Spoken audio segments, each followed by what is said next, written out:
मौन जड़ता और साक्षित्व का महाविस्फोट। अष्टावक्र का वह सत्य जिसे भोगी त्यागते हैं। भारतीय चिंतन परंपरा अष्टावक्र गीता व अनुपम रत्न है जो बिना किसी मुलायमित के, बिना किसी लेकिन के, सीधा मनुष्य के मूल में ही छुरा धोप देता है। इसका श्लोक कहता है, अयम तत्वबोध वागी प्रागम महोद्योग्यम जनम मूक जड़ा सलम करोति। ये आत्मज्ञान व्याचाल को मूक, विद्वान को जड़ और महान उद्योगी को आलसी बना देता है। और दूसरा श्लोक इसी ज्ञान की नींव रखता है, न तुम देहो न देहो भोक्ता, न कर्ता न भगवान, चिद्रूपोपि सदा साक्षी निरपेक्ष है सुखम चरा। तू देह नहीं, देह तेरी नहीं, न करता है न भोगता है, तू चैतन्य साक्षी है, निरपेक्ष होकर सुख से विचार। इन दोनों को जोड़कर देखें तो एक भयानक और साथ में अत्यंत आकर्षक सत्य उभरता है। संसार में सबसे सत्यवान लोग वाग्मी प्राग उद्योगी इस ज्ञान के सामने सख्त हो जाते हैं, और यही कारण है बुभुक्षु भोग चाहने वाले इस ज्ञान को त्याग देते हैं, पर जो त्याग नहीं पाता उसके लिए ज्ञान सुखम चर की मुक्त बन जाता है। पहला श्लोक हमें चौंकाता है कि यह ज्ञान प्रतिभा का विनाश करता है। क्या पंडित को मूर्ख और मेहनती को आलसी बना देता है? बिल्कुल नहीं। यह तो उन झूठी पहचानों का विनाश करता है जिसे हम प्रतिभा, विद्वता और उद्योग का नाम देते हैं। वाग्मित्तिदा, शब्दों का खेल, तर्कों की चमक, दूसरों को परास्त करने का अहंकार जब साक्षी चैतन्य के सामने आता है तो वह क्या कर सकती है? उस सत्य को जो शब्दों से परे कैसे बोला जाए, इसे वाग्मी मूक हो जाता है। वह समझ जाता है कि जो कहा जा सकता है सत्य नहीं, सत्य को केवल एक संकेत है। मूकता अपंगता नहीं, अपितु एक परिपूर्णता मौन है। ये शब्द पूर्ण लगते हैं। प्राग विज्ञान जड़ कैसे होता है, ये सारे शास्त्र रट लिए जाते हैं, हर तर्क को काट छांट लिया जाता है। बुद्धि की चपलता ही उसकी पहचान है। जब वह इस सत्य पर पहुंचता है तब वह नहीं जो मैं जानता हूँ, मैं स्वयं ज्ञान हूँ, तो वह सारी जानने की भूख शांत हो जाती है। ये जड़ता वृक्ष की गहरी जड़ों सी है, अडिग अस्थिर अटल। महाउद्योगी महान उद्योगी आलसी कैसे? क्योंकि उसे पता है करता कोई और है, कर्म कोई और हो रहा है, वह तो केवल साक्षी है। ये आलस्य दिव्य आश्रम है जहाँ मैं कर रहा हूँ का तनाव हमेशा के लिए समाप्त हो जाता है। बुभुक्षु जो भोगना चाहता है वह तीनों को अपनी मृत्यु के समान देखता है। चिल्लाता है, ज्ञान तो मेरा सब कुछ लील जाएगा, मेरी बोलने की क्षमता, मेरी बुद्धि, मेरा उद्योग। इसलिए वह इस ज्ञान को त्याग देता है, वह भागता है, पर वह नहीं जानता कि वह जिससे भाग रहा है वही उसका उद्धार है। दूसरा श्लोक इस त्याग के पीछे तर्क का साफ करता है। अष्टावक्र कहते हैं, हे शिष्य तू देह नहीं है। यह पंक्ति सुनते ही पूरी मनुष्यता घबरा जाती है, क्योंकि हमने अपनी पूरी पहचान इसी देह पर टिका रखी। हम कहते हैं मैं मोटा हूँ, मैं गोरा हूँ, मैं बूढ़ा हो रहा हूँ। अष्टावक्र कहते हैं ये सब देह के धर्म है, तेरे नहीं।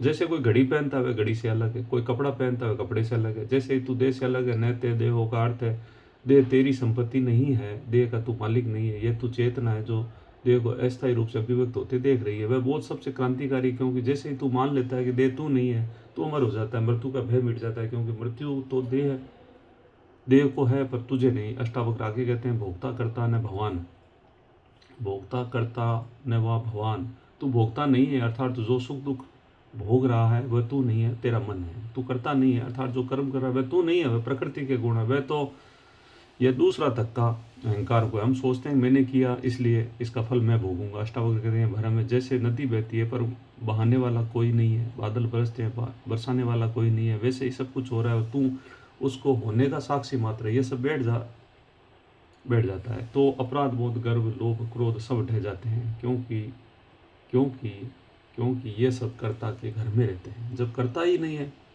तो ये सब किससे चिपके?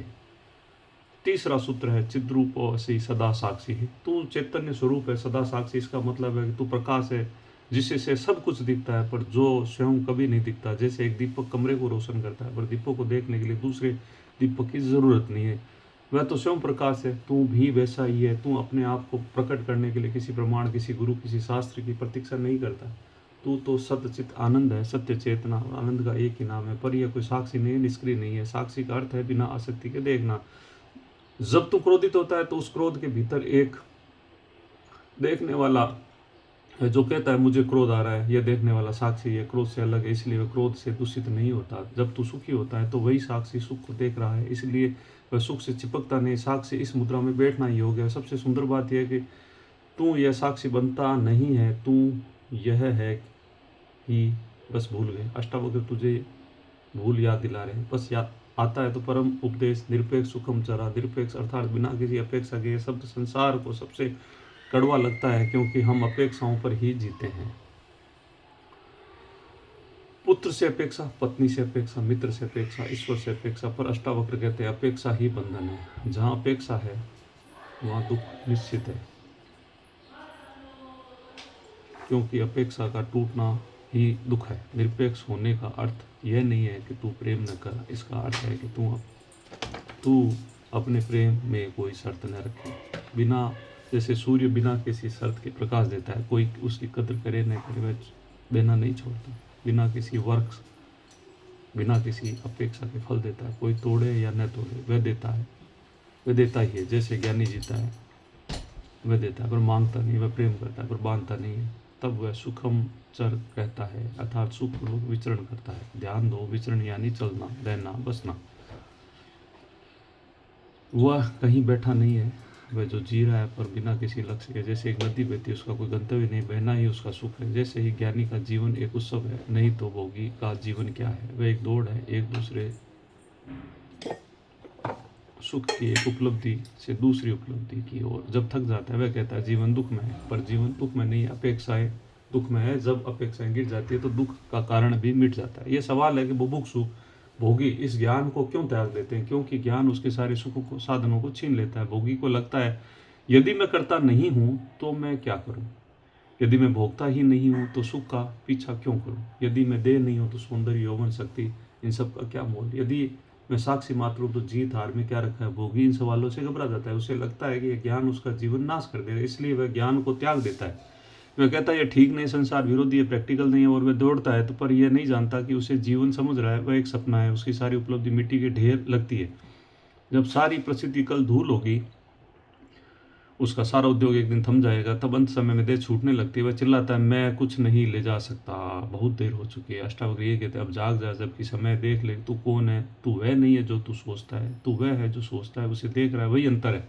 इसलिए इस ज्ञान को त्याग नहीं पाता, इस ज्ञान के प्रति आकर्षित होता है, धीरे धीरे समझने लगता है मूकता, जड़ता, आलस्य ये दोष नहीं है, वरदान है। मूकता यानी क्योंकि जब शब्द अनावश्यक हो गए, जड़ता क्योंकि चंचलता बेकार हो गई, आलस्य क्योंकि अब सब प्रयास व्यर्थ हो गया। यह तीनों की स्थिति के लक्षण है जहाँ व्यक्ति को करना छोड़कर होना सीख लिया और होने में स्थित हो जाता है।